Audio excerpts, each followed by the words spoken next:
I'm a wealth manager. I manage real people's wealth. In other words, I stop people doing stupid things with their money, which is generally what people do. I'm going to talk about how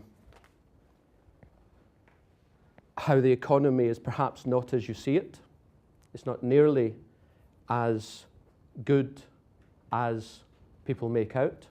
I would perhaps say that if anyone tells you the economy is doing well, they're either deluded, or they're trying to sell you a house, or they're trying to get your vote. If, however, they're trying to get your vote and they tell you the economy is dire, then they probably created it. As you'll see, I'm coming to praise the economy, I'm coming to bury the economy, not to praise it. Here's something which I think most people will find interesting. Major part of people's wealth is their houses, their house, maybe their investments in property. And everyone says, you can't lose with property. Quote, you can't lose with property. It's an interesting thing. In 2005 to 2007, 1 million buy-to-let mortgages were taken out at the top of the biggest bubble in history. This is a chart of roughly the last 40 years of inflation-adjusted house prices from the Nationwide. As you can see, it peaked at an unbelievable level in late 2007.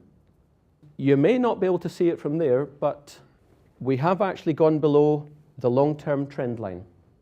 I would suggest to you, and you know, by all means, question any opinion or forecast that I'll make here, but don't question the facts.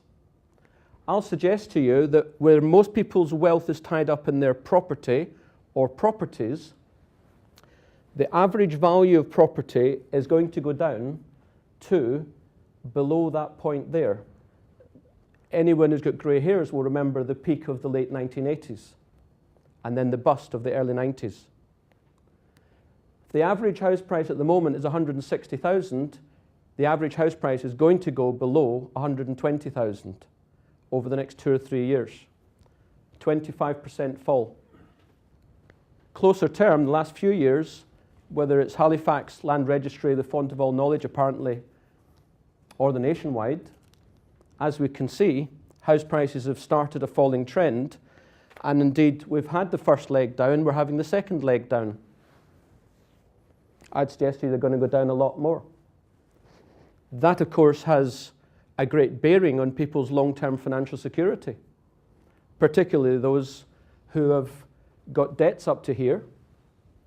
And we're kind of expecting, because it happened over the last 30 years, that over the next 30 years, their property would rise in value to the GDP of a Latin American economy. It isn't going to happen. It's not possible.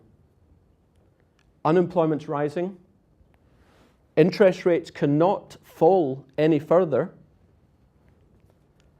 Lending is being severely restricted and will be so for years because the banks are technically insolvent.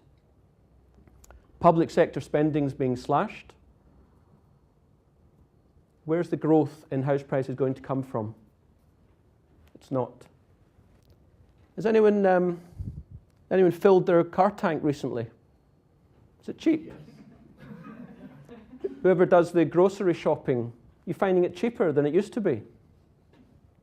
Did anyone get the train into London? Is it cheaper than it used to be? How are your taxis doing? Are they going up or are they going down? What's happened to tuition fees, VAT? Anyone who's running a business, are you finding that you're paying your staff vastly more than you were paying them a couple of years ago? Or in fact, are in essence wages and earnings flat?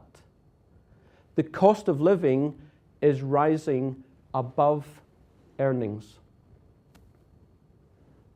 Here's an interesting chart of food prices. Interestingly, they've doubled in 5 years on the world markets. Although we haven't seen a doubling in our stores, that's because we have some semblance of competition.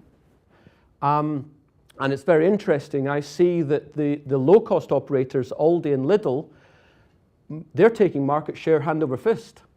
I find it fascinating whenever Tesco, Asda, Sainsbury advertise on the telly. Of course, they always talk about their equivalent. They never talk about Aldi or Lidl. Very interesting, that. Here's an interesting chart for stock market. The FTSE 100, as you see, plummeted in 2008. As I think most people know, it's called the crash. And it's absolutely soared in almost exactly the last 2 years from, interestingly, from the 9th of March 2009, 2 years ago.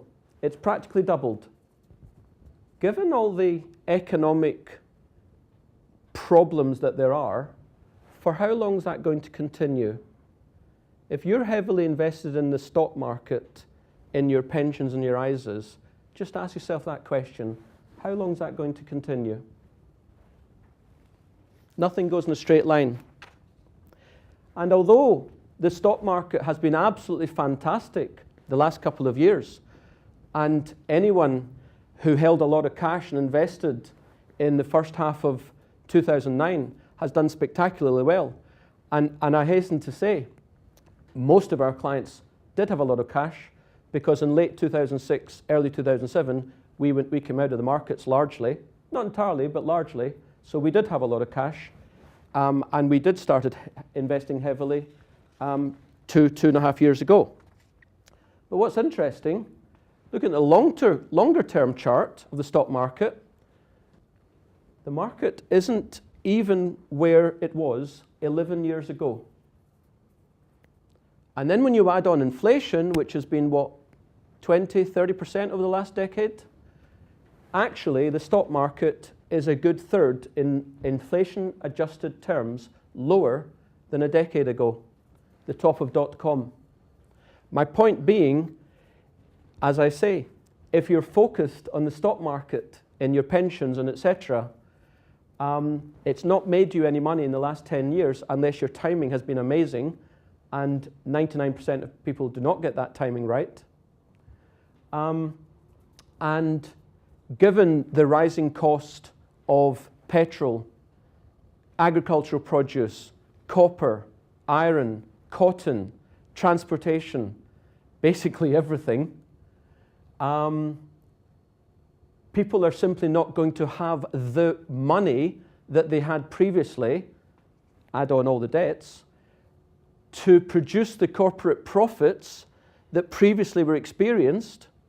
Thus, don't bank on the stock market just going in one direction, long term. I'll refer you to the Japanese stock market. I don't have a chart on it, but in 1989, the Nikkei Dow was at 40,000. It's now at 10,000, 22 years later. Am I suggesting that the FTSE is going to lose 3/4 of its value?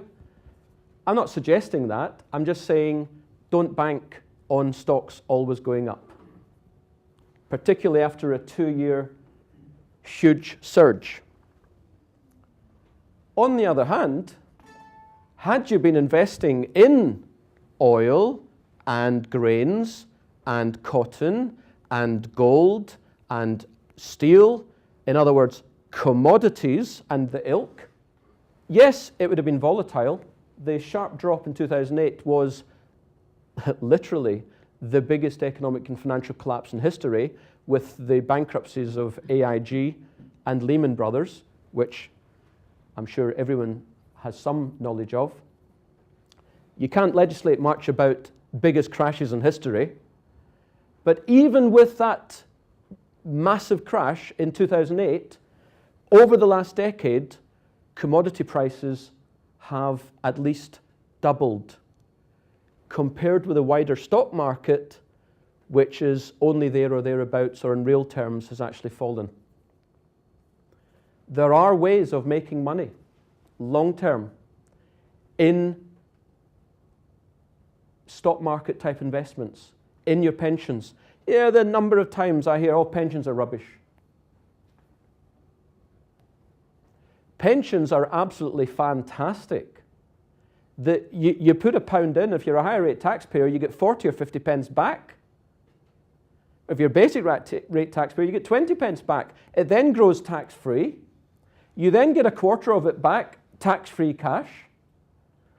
It is absolutely a sensational way of saving. ISAs are brilliant too. It's totally tax-free. And there are other forms of saving for more complex affairs.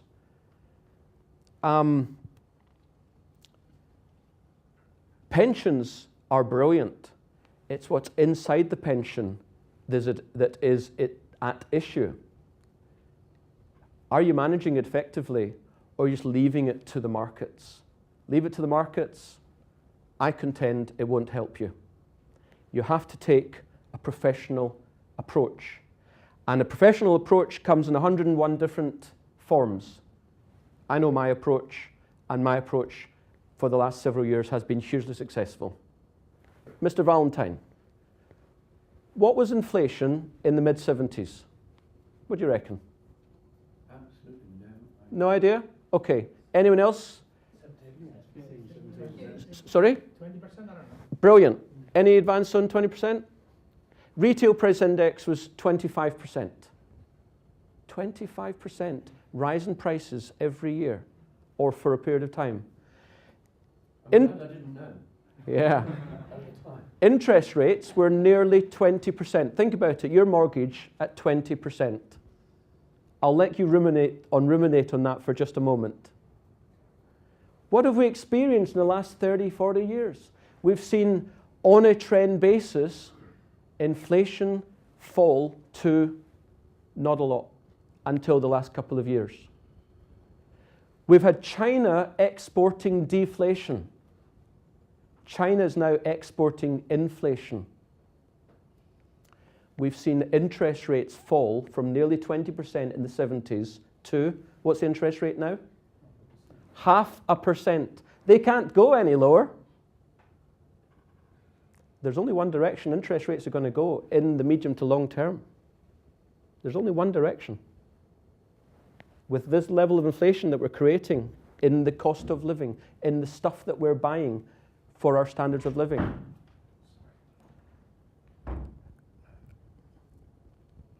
So we've had 30 years, 40 years of a virtuous spiral for house prices. And that in itself has created a virtuous spiral for the economy.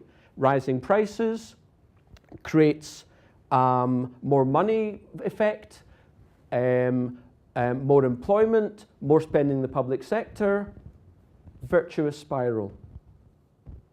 But where are we now? As I say, where can interest rates go? What's happening to unemployment? The public sector? The global economy is not rising rapidly. We hear the US is rising at 3 or 4% per annum, which is, of course, an engine of growth for the global economy.